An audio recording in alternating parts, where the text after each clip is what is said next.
Hello बच्चों। पिछली video के बाद अब मेरा ये नेक्स्ट वीडियो है जिसमें हम बात करेंगे क्रिस्टल जालक की, लैटिस।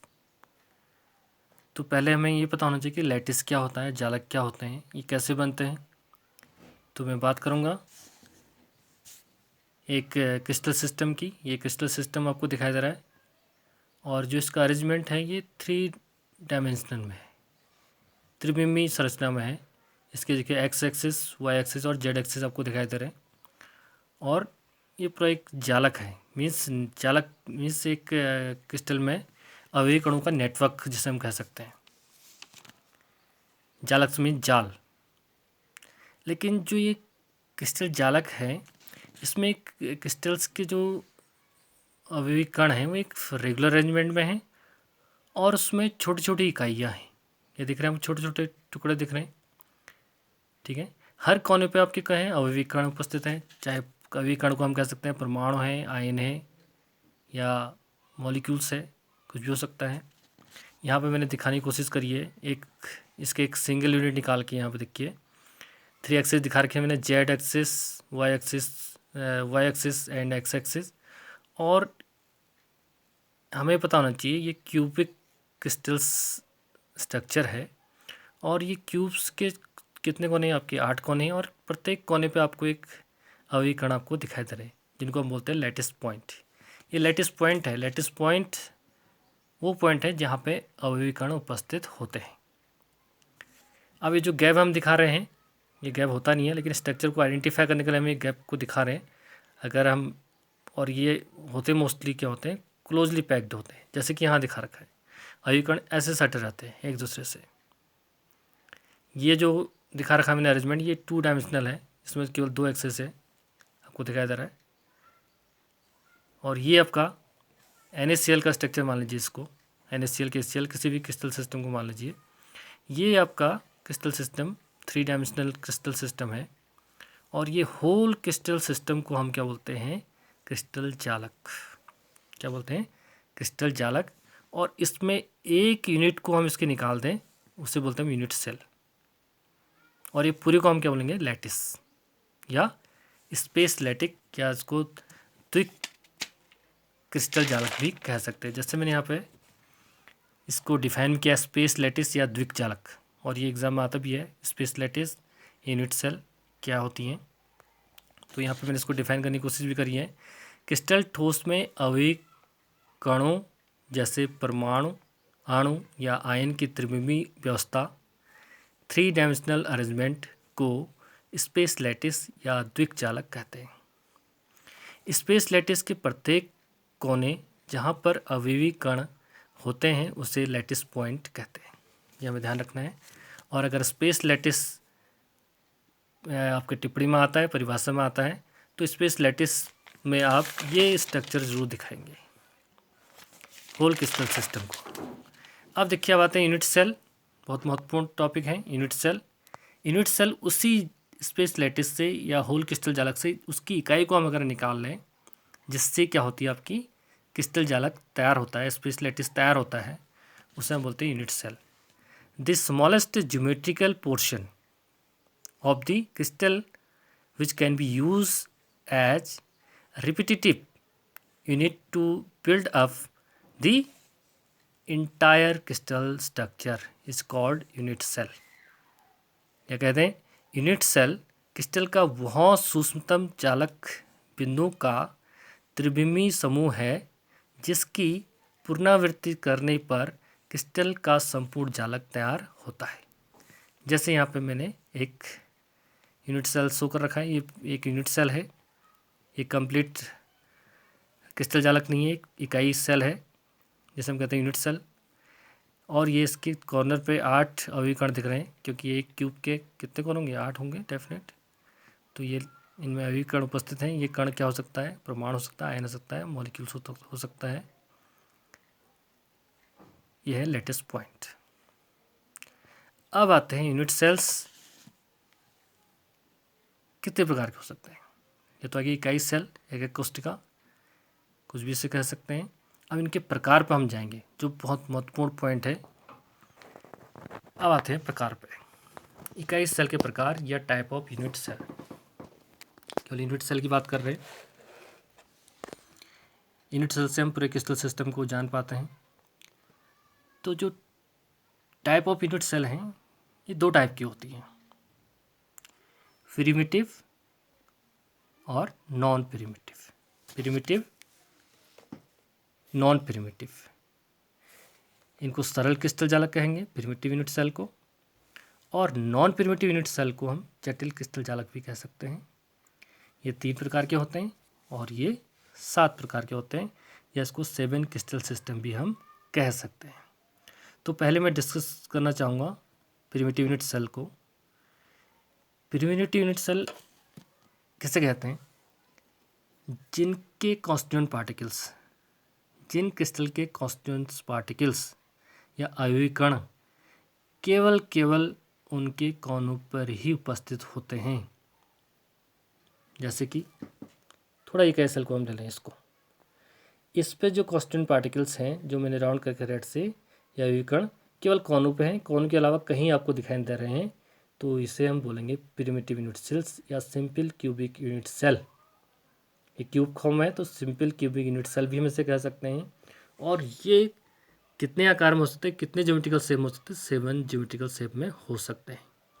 जिसमें क्या है, प्रथम है क्यूबिक घनी, दूसरा है चतुष्कोणी टेट्रागोनल, तीसरा है ऑर्थोरोम्बिक, चौथा है त्रिकोणी रोम्बोहेड्रल, पांचवा है मोनोक्लिनिक, और छठा है हेक्सागोनल, और सातवां है ट्राइक्लिनिक। ये कितने प्रकार के होते हैं? 7 प्रकार के।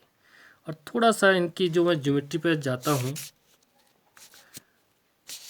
इनकी ज्योमेट्री पे मैं जाऊँ तो इनकी ज्योमेट्री इस टाइप की थोड़ा आपको दिखेगी। ये देखिए क्यूबिक, ये देखिए फर्स्ट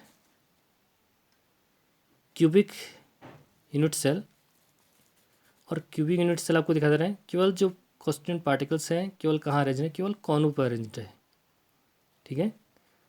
और यहाँ पर A=B=C आपको दिखाई दे रहा है।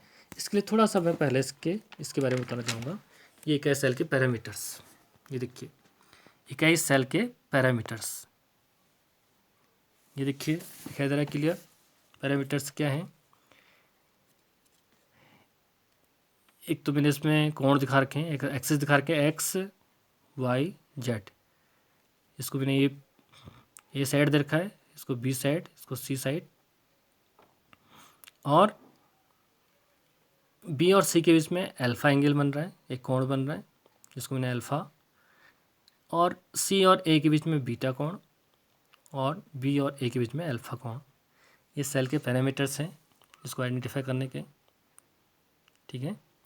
और जो अब ए बी सी ये हैं, अगर मैं यहाँ पे अवयवी कण लगा लूँ और बीच में एक अवयवी कण लगा लूँ, तो ये ए और ए, ये क्या हो गया, एक एज हो गया।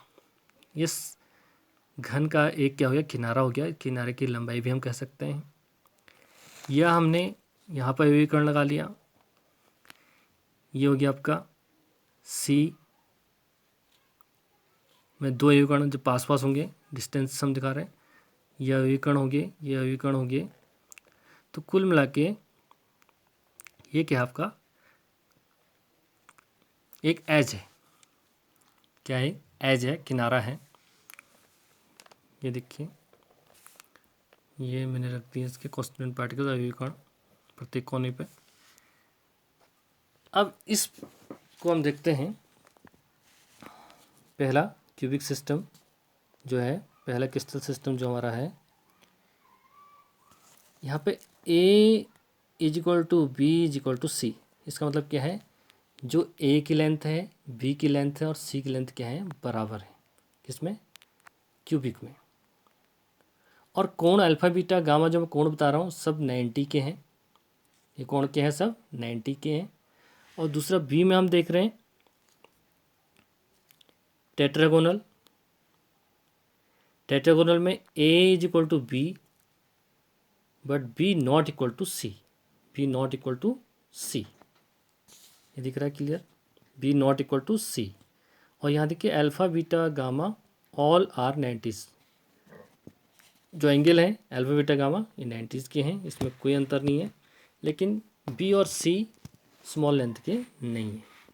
अब आ जाइए देखिए ऑर्थोरोम्बिक में, ऑर्थोरोम्बिक में A not equal to B not equal to C, और alpha beta gamma all are 90s।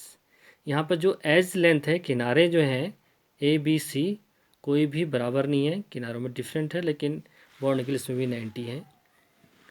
अब चौथा है ऑर्थोरोम्बिक, इसमें A equal to B equal to C बिल्कुल लेंथ बराबर है, लेकिन alpha equal to beta equal to gamma not equal to 90, ये 90 के बराबर नहीं है। अब उसके बाद हम देखते हैं next crystal system monoclinic. Monoclinic में A not equal to B not equal to C, alpha is equal to gamma gamma 90, but beta not equal to 120, 120 भी नहीं है, लेकिन अल्फ़ा और गामा के इसमें 90 के हैं। उसके बाद 6 नंबर बात आपका हेक्सागोनल सिस्टम, हेक्सागोनल शेप ज्यामिति वाला crystal A is equal to B, इसमें ए और बी की एज लेंथ बराबर है, लेकिन ये नॉट इक्वल टू सी, सी इनसे डिफरेंट है। अल्फ़ा बीटा 90s के हैं, लेकिन गामा 120 का इसमें होगा। और लास्ट जो 7 नंबर का है ट्राइक्लिनिक, देखिए triclinic A not equal to B not equal to C, alpha not equal to beta beta not equal to gamma, ये कोई भी बॉन्ड एंगल और एज लेंथ कोई भी ये बॉन्ड एंगल 90 के नहीं है और लेंथ भी इनके बराबर नहीं है। इसके लिए एक चार्ट भी है जिसको आप जो है अपनी नोट्स बुक में कर सकते हैं। जैसे देख रखा है घनी, उदाहरण भी दे रखे हैं आपको, NaCl घनी क्रिस्टल सिस्टम में डायमंड कॉपर कैल्शियम ऑक्साइड, ये घनी आकार के इनके क्रिस्टल होते हैं और इनमें बॉन्ड एंगल ये होंगे, चतुष्कोणी में ये होंगे, उदाहरण भी दे रखे हैं आपको, ऑर्थोरोम्बिक में होंगे। इसको आप ज़रूर अपने नोट्स बुक में नोट करेंगे और इनके उदाहरण को याद करने की कोशिश करेंगे। अब बात करते हैं हम, ये तो हो गया 7 क्रिस्टल सिस्टम। अब आते हैं हम नॉन प्रिमिटिव यूनिट सेल, जो जटिल क्रिस्टल जालक हैं। इनको जटिल इसलिए मैंने लिख दिया है, जटिल इसलिए है, देखिए यहाँ पर जो अरेंजमेंट है बहुत ध्यान से देखिए। पहला इसमें है, पहला टाइप है फलक केंद्रित FCC face centred cubic unit cell. दूसरा है BCC body centred cubic unit cell, अंतर केंद्रित इसको बोलते हैं। और तीसरा है किनारा केंद्रित end centre cubic unit cell. अब ये देखिए यहाँ पे FCC की बात हम करते हैं, बहुत इंपॉर्टेंट, कई बार एग्जाम में आता है। देखिए अरेंजमेंट कॉर्नर पर तो है ही है, FCC में पूरे कॉर्नर पे हैं, 8 कॉर्नर पे 8 अभिविकर्ण आपको दिखाई दे रहे हैं, एज वेल एज उसके अलावा देखिए प्रत्येक फेस पे भी आपको अभिविकर्ण दिखाई दे रहे हैं। 1 2 3 4 5 6 फेस होंगे घन के, और 6 क्रिस्टल, 6 अभिविकर्ण आपके इसके प्रत्येक फेस में देखिए, एक सामने वाले फेस में, ऊपर वाले फेस में, साइड वाले सब फेस में एक कण आपको दिखाई दे रहे हैं। तो प्रत्येक 6 फेस होंगे, 6 फलक होते हैं, 6 फलक के बीच में भी एक एक कण अभिकर्ण जरूर उपस्थित होते हैं। तो हम कहेंगे वह फलक केंद्रित या FCC centre cubic unit cell होगा, जिसके अभिकर्ण कॉर्नर के अलावा उसके प्रत्येक फलक के बीच में भी उपस्थित होंगे। उसके बाद दूसरा आता है BCC। देखिए प्रत्येक कोने पे एक एक क्रिस्टल आपको दिखाई दे रहे हैं, और उसके अलावा एक है बीच सेंटर में एक अभिकर्ण भी दिखाई दे रहा है बॉडी के बीच में। तो ये हो गया आपका BCC या अंतर केंद्रित नॉन प्रिमिटिव यूनिट सेल या यूनिट सेल, जिसके बॉडी के सेंटर में भी एक अभिकर्ण उपस्थित होगा, जिसे बोलेंगे हम body centred cubic unit cell. और तीसरा है आपका किनारा केंद्रित या एंड सेंटर। यहाँ पे क्या होता है, एक अपर फलक पर एक लोअर फलक पर, एंड मीन्स अगर हमने घन को रख दिया तो एक सबसे ऊपर जो है और इसके तला जो है उसमें एक एक कण होते हैं, ये हो गया आपका, और कॉर्नर पर तो होंगे होंगे, ये हो गया आपका एंड सेंटर या किनारा केंद्रित यूनिट सेल। तो आज इतना आप देखेंगे और नेक्स्ट वीडियो में कल को भेजूँगा।